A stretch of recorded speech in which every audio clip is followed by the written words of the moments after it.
it's Tom from Tom's Tunes. Today we're stripping this boat down, getting our cross members down to bare aluminum so we can put new tar tape across, new deck boards on, and then our vinyl flooring.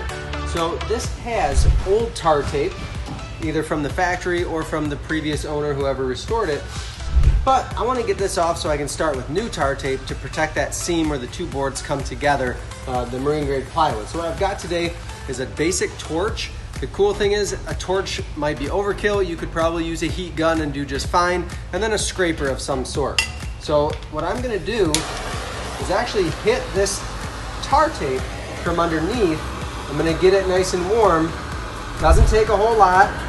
Then I can scrape and just keep working my way along, leading with a little bit of heat from the underside, peeling back.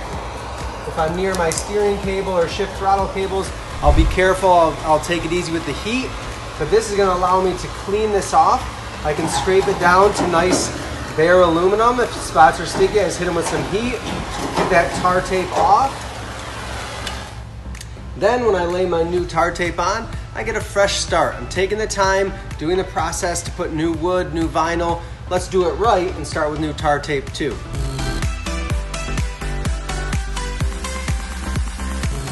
Now that I've got my cross member where the seam of two pieces of plywood is gonna come together, now that I've got that laid out nice and clean, I'm gonna take my tar tape and I'm gonna center that the best I can on my cross member, right on the edge.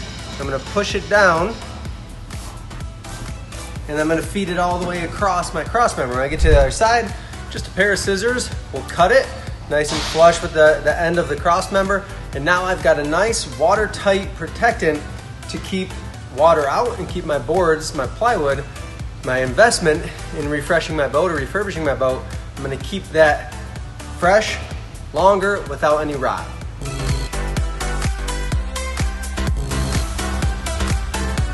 What I like to do is position my plywood first so that I start on one end and I screw it in or I bolt it into the cross members. Leave this on, then I'll lift my board up, peel the top layer of my tar tape back,